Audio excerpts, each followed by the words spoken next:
my gosh, we don't shut them. And Emily and I have like, we have these moments where Staring. You just stare. literally we've done it for like 5 minutes. it's like, I think you would find it terrifying. We just literally look at each other and like when time. I found a sociopath. And like time stops. Yeah. But like, that's just how it's been for us from the beginning. No, we're like, oh my god, there's not enough time. Oh. And they score again. Yeah. Again. It's like, oh my god, I forgot to tell you something else. I think that's cute. You guys are really cute. I think it's more than cute. They won the Stanley Cup. I think it's amazing. Yeah.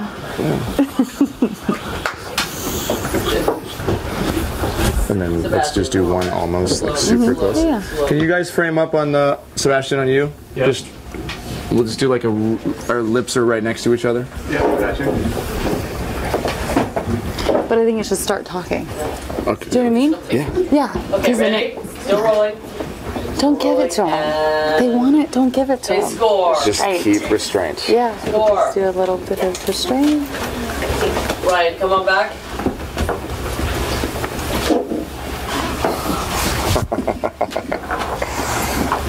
And the couple by the bar walk towards us, cross. What is that? No, your name, sorry. Ponytail lady. And then cross this way. Cross this way. Take your day. Cross this way.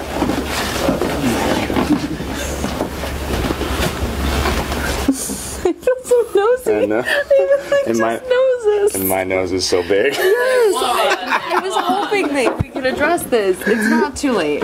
Just gotta shut down. We gotta call an insurance month and just deal with that. And then Cut. Just kidding. No, it's true. That's why we hired Jenny's late too. Our noses.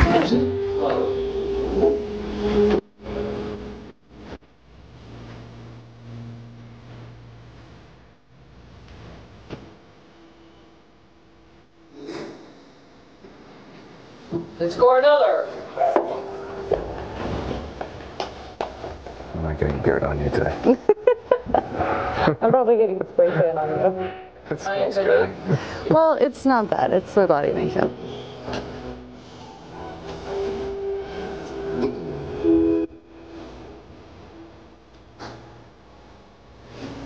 And they win. They won. All right, cut. We got plenty. Yes. Slow motion. It's going to be a 17-minute reel. So to the extent that this footage rebuts Lively's claims, I will say that helps Baldoni. It does look like Lively is the first one to break character, talking about how she thinks that they should be talking while dancing instead of staring at one another. And even before that point, it seems like she was the first one to break character as they were slow dancing, talking about some other subject. This also seems to be her improvising in a way, or at least making things up as she goes while the cameras are actually rolling. This is something that she says Baldoni kept doing while filming in order to add unscripted intimacy. But here in this footage, she references her relationship with Reynolds and how they never stopped talking, and that's the reason why she thinks they should be talking while they're filming this dancing scene. So that's already really different from what she claims in her complaint, since it seems like Baldoni is responding by then talking about what he and his wife do in moments like this. And her complaint seems to suggest that they weren't supposed to be talking and that she was trying to follow the instructions.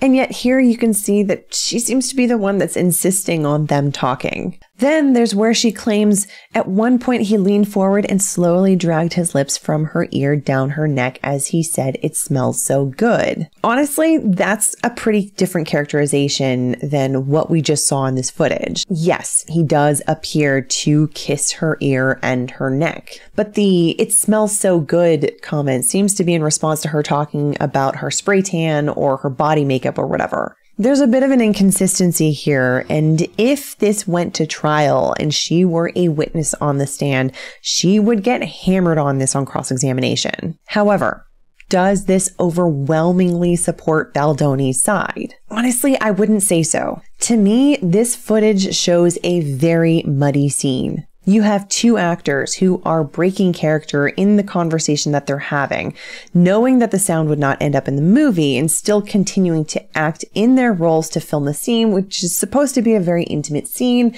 but they're also sort of at the same time being themselves while also being their characters. So it's hard to tell objectively how much of this is Blake Lively and Justin Baldoni and how much of this is whatever their characters' names are. Lily and Lyle?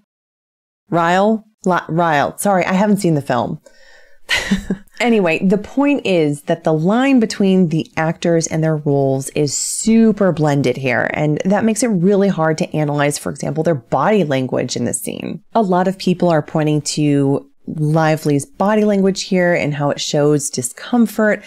But how much of that is Lively's discomfort? How much of that is her acting as her character, either well or poorly? And how much of Baldoni's kissing Lively's ear and neck is sincere acting in his role? And how much of that is just him like being creepy and like taking advantage of the situation to just get more intimacy with her while the cameras are rolling? I will note that it was pointed out to me by people who had both seen the movie and read the book that the movie was based on that Baldoni's character was supposed to be obsessed with a tattoo that was on Lively's character's neck or collarbone or something like that, since it was supposed to represent some ex of hers. In the book, his character is constantly kissing or biting that area. So that would support the idea that he's just trying to be faithful to the character from the book in this scene. And if that's the case, that also contradicts what Lively alleged in this paragraph. We can also look to other cues, like when Baldoni yells cut and instantly seems to be totally emotionally cut off from Lively. But none of these factors are really individually strong enough to come down hard on one side or another. Like I said, it's messy. But now, since this footage was released, Lively's and Reynolds' lawyers, remember, because both of them are being sued by Baldoni at this point, their lawyers are now asking the court to gag Baldoni's lawyer from making public appearances. They claim that his lawyer is unfairly prejudicing their clients to the public by going on TMZ and elsewhere to talk about the case, and basically that things he's saying are inflammatory. And I think this was a big mistake by Team Lively, or Team Blake, whatever you call it. First, on the public relations stage, this does make it look like they're trying to be more restrictive on the facts getting out there. And it is reasonable for people to look at that and say, what are you so afraid of if you're in the right? You're filing all these lawsuits. Shouldn't you want everything to be out there? Which may or may not be true, to be honest. Lawsuits are rarely entirely black and white, and it's always possible for one side to be legally on the right side of things, and for there nonetheless to be evidence that comes out that isn't pretty for one side. It also can be the case that the opposing counsel might be going out there making public TV appearances that are actually unfairly prejudicing your client. But since this case appears to be just as much about public relations as it is about law, this is something that Lively's team should have considered if they didn't. And that's especially because I don't think that they're likely to win on this argument. Looking at the New York Rules of Professional Responsibility, this situation falls right under Rule 3.6. Rule 3.6D says that a lawyer can make a statement that a reasonable lawyer would believe is required to protect his client or her client from substantial prejudicial effect of recent publicity not initiated by a lawyer or the lawyer's client. Now, it's limited to information that is necessary to mitigate the recent adverse publicity. But here, everything that I've seen Baldoni's lawyer say appears to have been exactly that. And remember, this whole thing erupted in a whole new way in December when Lively submitted the first legal filing in December and presumably was the one to hand a copy of her complaint to the New York Times, since the submission of that document to the California Civil Rights Department wouldn't have been publicly available to anyone else.